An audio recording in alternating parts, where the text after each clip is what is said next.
Dan the Creatr just dropped a video called "Stop Doing This After You Upload, It Kills Your Views."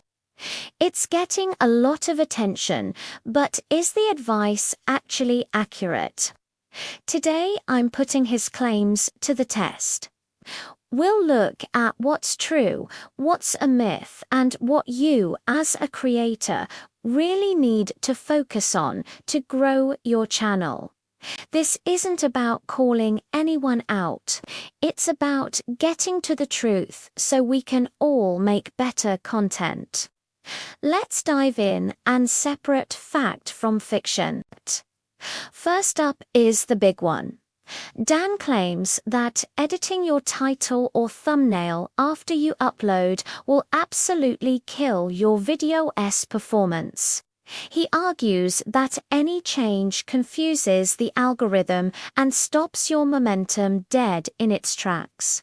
So, is this true? Well, it's complicated. YouTube has officially stated that editing your metadata, like your title or thumbnail, does not inherently harm your video.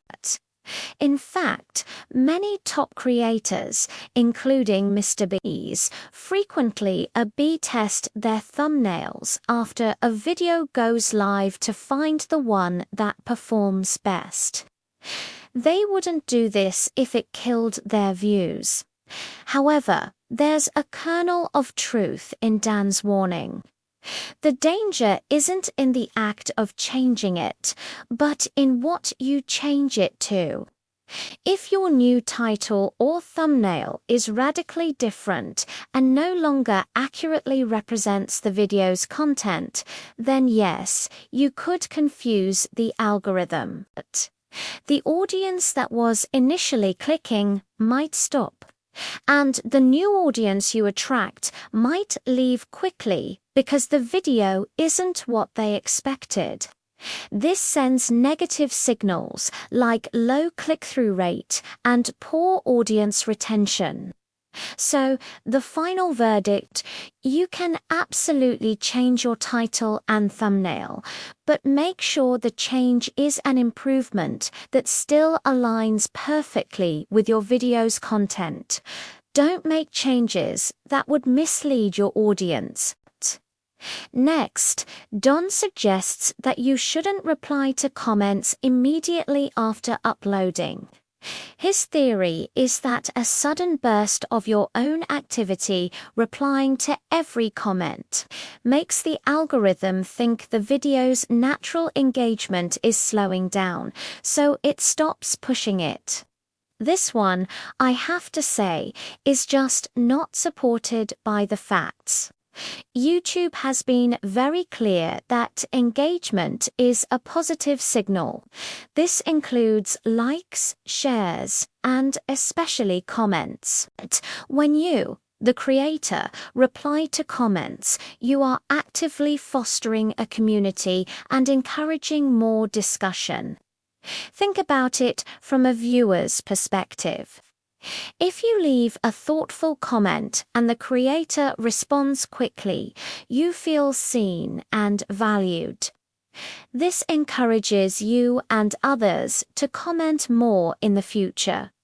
Replying early actually helps build momentum, not kill it. It tells YouTube that people are interested and talking about your video. It's one of the best ways to signal that your content is resonating with an audience. So, my advice is the complete opposite of Dan's on this one.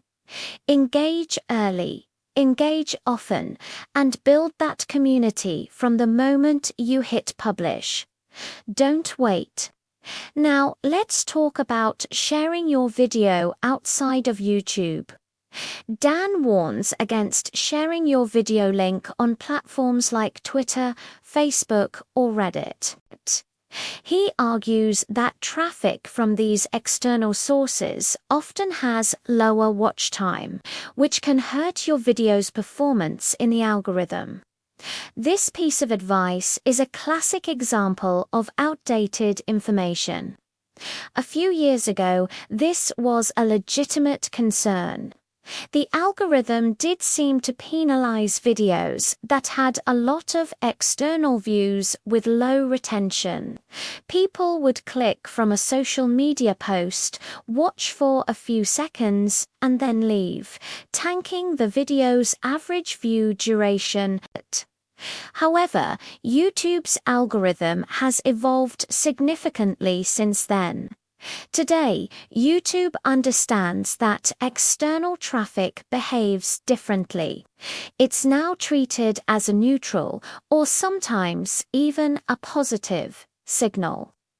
If you share your video in a relevant community and those viewers come over and enjoy the content, watching for a good amount of time, that's a huge win. It shows YouTube that your video has appeal beyond its platform.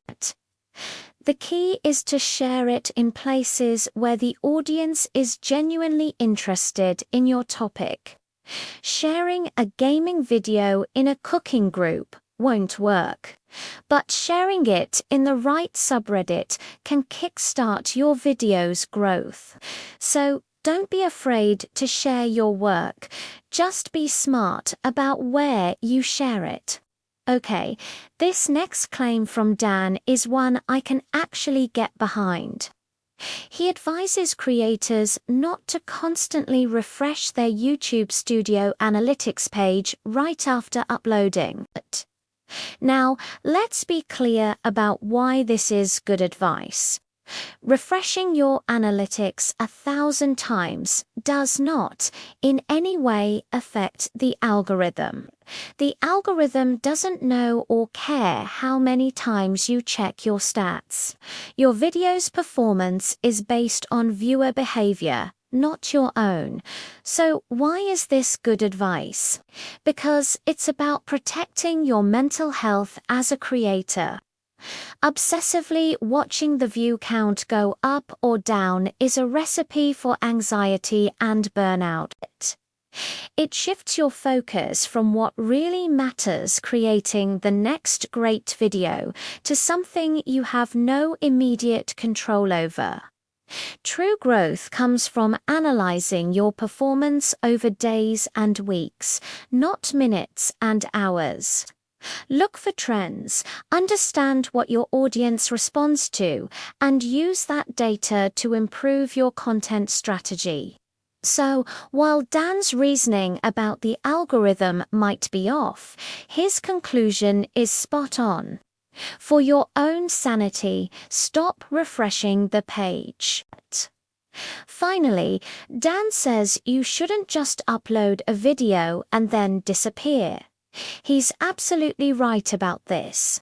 He argues that YouTube rewards channels that remain active on the platform even after they've published a new video.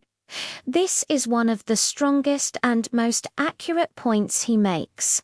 Being an active participant in the YouTube ecosystem signals to the platform that you are a dedicated creator who is invested in your channel and your community.